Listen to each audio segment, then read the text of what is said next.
first thing we're going to talk about is that the compressor goes from basically 30 to 60 pounds of pressure.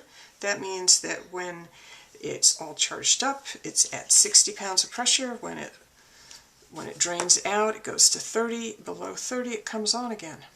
You'll notice that a lot. These are sketch markers. You'll notice that I have stuff, airbrush on my fingernails. It's the new style. These are sketch markers. They will fit easily into your handle. You can also use the chow markers, but you've got to play with those a little bit. There are other YouTube videos on how to do that. I find that if I'm going to be using this a lot, then I like to have the refills for the markers. There's a lot of things that can happen with these markers. Okay, let's put this one in. We'll see what happens. Maybe this will work for me. Now if I hit this, first of all I've got to turn on my air compressor. So it's going to come up. Okay, you can hear it in the background. Now, from a distance, I'm getting a nice spray field. Okay, if I turn this slightly so that it's not straight up and down, I'm not going to get anything. So, if you put your brush, your chisel in there and it's not straight up and down, you may find that it's not doing what you expected. Sometimes you just need to kind of turn this back and forth until you get to the point where where it's working well. See, now you can see this is not doing anything, even though it appears to be straight up and down.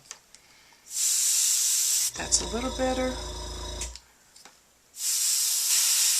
Wow. Okay, so see, so that's a good place. Sometimes you still can't, it still won't work. So at that point, you start looking at the distance right here. I'm going to turn off the globe. The distance of how far the chisel is, in or out. Usually you want maybe a 1/16 of an inch right between the wide part of the chisel and the actual nozzle. So check your brushes. So that would be the second thing that you would check. After you check that it wasn't working this way, then you check the distance here. The last thing that you would check would be, is your marker feeling a little light? After a while working with the markers, you get the feel of when they need to be filled and not. I'm going to fill this one just to show you the way I do it. And I'm lazy. My hand's fairly steady, so I do it this way.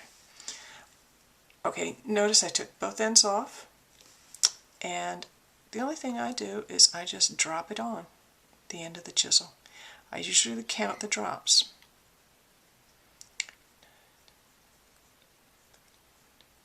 So when I get to about 30 or so, I'll go twist it over, and then I'll put maybe 30 more on this side.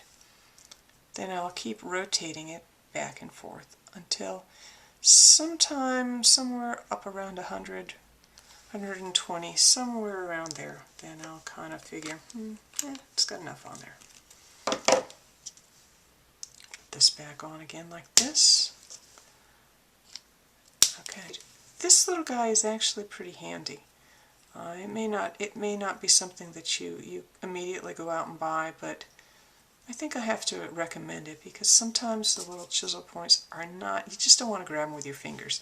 The fingernails, yeah, well that comes off with an alcohol-based antibacterial soap gel. I believe Purell is one that's been recommended. One other thing is these darker colors tend to spray a little bit nicer than some of the lighter colors. Maybe that's because I can see them. And but the lighter ones, they'll spray, but they really are very pale. So be aware of that. There are two ends to your marker. There's the pointy end and the chisel end. The pointy end is going to give you larger droplets. The second one is the chisel. It's a little bit smoother. You can hold your spray gun like this. You can hold it straight up and down and get more of a dot, so that if you hold it at an angle, you're going to get a dark area and then it's going to gradate out. If you're straight up and down, you're going to get more of a dot or a round part. Now the other thing is, if you had something like this, which is an embossed card, and say you wanted to just kind of do just the tops, well, one way you could do it is to get a very acute angle and just spray, and you're going to get just the sides that have been,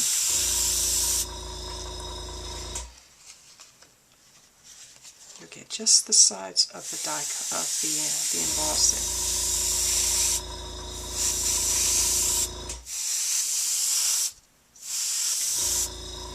Which will bring it out and almost give a shadow effect, which is kind of neat. You can see that area around there. It kind of makes it pop. One of the ways that I work with this is what I call to sneak up on my project. I'm not always sure where it's pointing. I'm just not. So I start out here and I sneak up on it. So I'll get a good spray, and then I'll come in, and then I'll just touch where I want to work.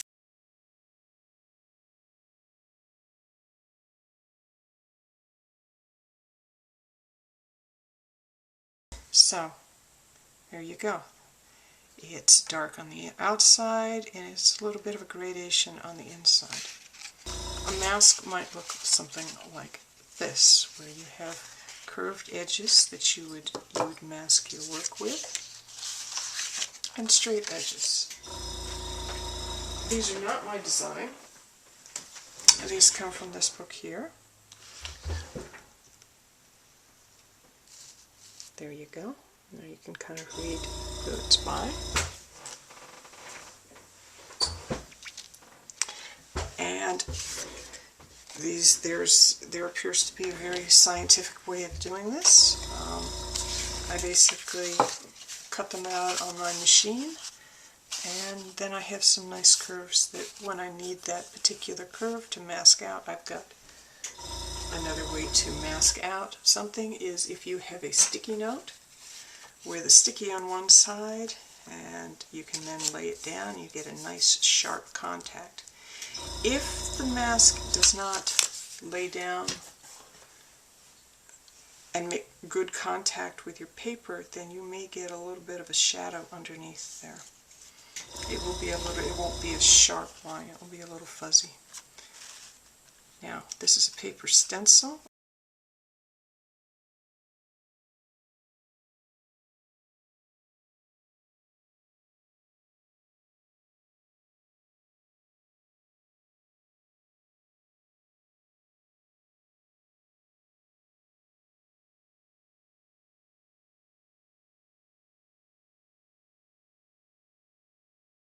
Let's take a look, see what we've got. Okay, since this was not this was not glued down with a temporary adhesive directly onto the back, then I have very soft, fuzzy outlines.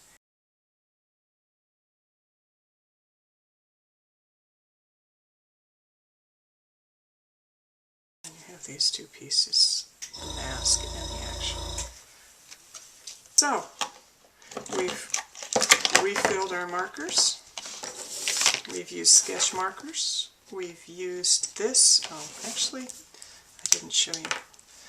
You just grab it at the base, and you just kind of jiggle and pull it out till it's just the right distance that you want.